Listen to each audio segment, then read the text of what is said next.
Assalamualaikum warahmatullahi wabarakatuh. Waalaikumsalam warahmatullahi wabarakatuh. Alhamdulillah wassalatu wassalamu ala Rasulillah Sayyidina Muhammad ibni Abdillah wa ala alihi wa sahbihi wa mawala. Amma ba'du. Alhamdulillah, pada siang hari ini kita kembali melanjutkan kajian rutin Bulughul Maram, masih di dalam kitab Thaharah, yaitu kitab tentang bersuci, bab yang ke-7, babu adabi qada'il hajat, bab tentang adab membuang hajat, hadis yang ke-87. Wa an Ibni Mas'udin radhiyallahu anhu, dan dari Ibnu Mas'ud radhiyallahu anhu, qala, beliau berkata, atan Nabiyyu sallallahu alaihi wasallam, telah datang Nabi sallallahu alaihi wasallam, al-ghaita, hendak buang air besar. Fa amaroni, lalu beliau menyuruhku, an atiyatu, untuk datang, bisalasati ahjarin, dengan membawa 3 batu. Fawajadtu hajaraini, kemudian aku hanya mendapatkan 2 batu. Walam ajid tsalitsan, dan aku tidak mendapatkan batu yang ketiga. Fa'ataituhu birawsatin, kemudian aku membawa kotoran. Fa'akhadzahuma, maka beliau sallallahu alaihi wasallam mengambil kedua batu tersebut. Wa alqa ar-rawsa, dan meninggalkan kotoran. Wa qala, dan bersabda Nabi sallallahu alaihi wasallam, innaha riksun, sesungguhnya kotoran tersebut najis. Riksun itu najis. Akhrajahul Bukhari, dikeluarkan oleh Imam Bukhari. Wazada Ahmad, dan ditambahkan oleh Imam Ahmad. Wad-Daruqutni, dan Imam Daruqutni dengan lafaz i'tini bi ghairiha, datanglah dengan selain kotoran. Bisa dipahami maksud dari hadis ini? Bisa dipahami? No, tidak.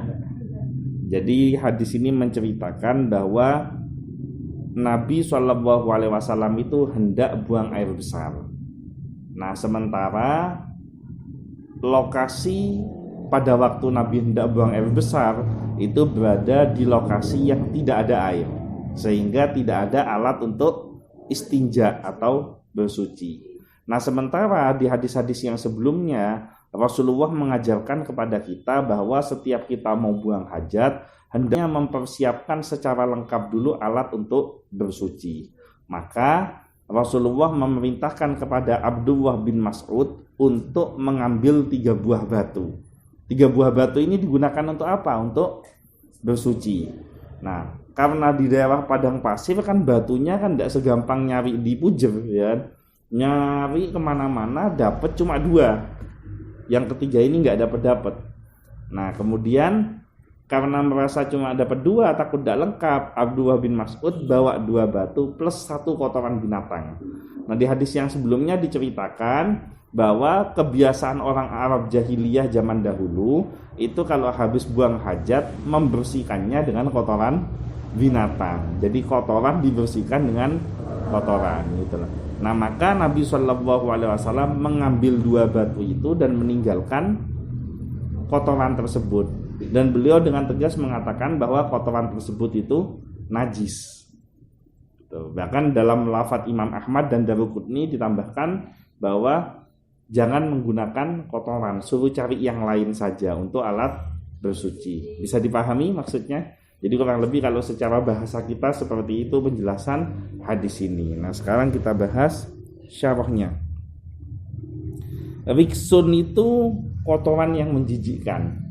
Jadi kenapa Nabi SAW mengatakan innaha riksun, itu kotoran yang menjijikkan. Kenapa kok dengan tegas mengatakan menjijikkan? Untuk memberikan penguatan bahwa bagaimana mungkin kotoran yang menjijikkan dibersihkan dengan kotoran yang menjijikkan. Maka yang namanya kotoran dibersihkan dengan kotoran tidak akan pernah bisa suci.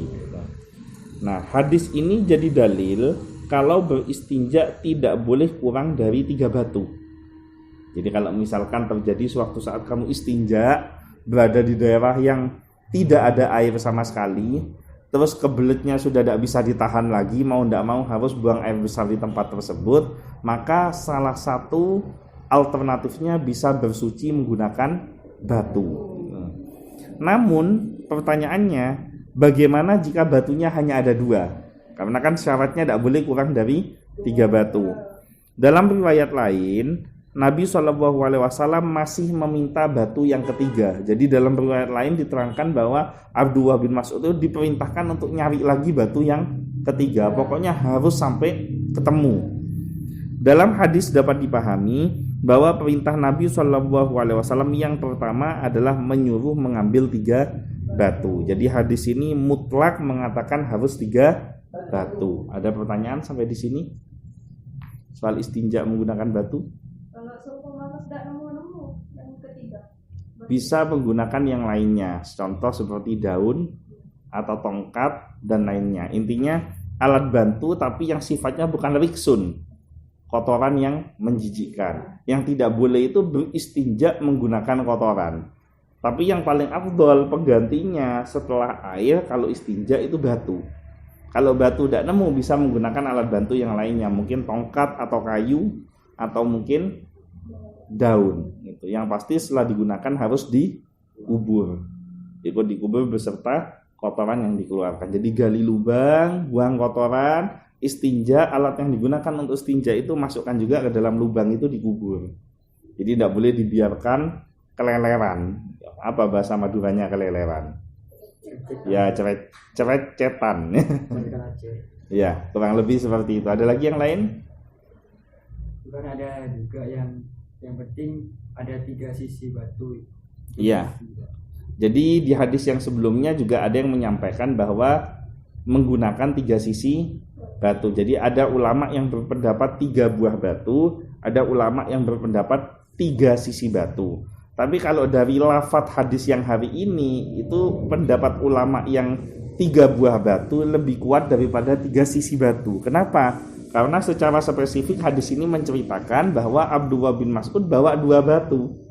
Kemudian Nabi SAW memerintahkan untuk mencari batu yang ketiga. Berarti jumlahnya 3 batu, bukan 3 sisi batu. Nah, tapi 3 sisi batu ini bisa menjadi alternatif apabila tidak ditemukan sama sekali satu alat pun untuk beristinja, kecuali satu-satunya cuma batu itu yang besar yang ada 3 sisi. Seperti itu ya. Ada lagi yang lain? Cukup? Mudah-mudahan semuanya diberikan panjang umur, diberikan kesehatan, diberikan keselamatan baik di dunia maupun di akhirat, diberikan rizki yang barokah, diberikan syafaat oleh Nabi Muhammad SAW. Al-Fatihah.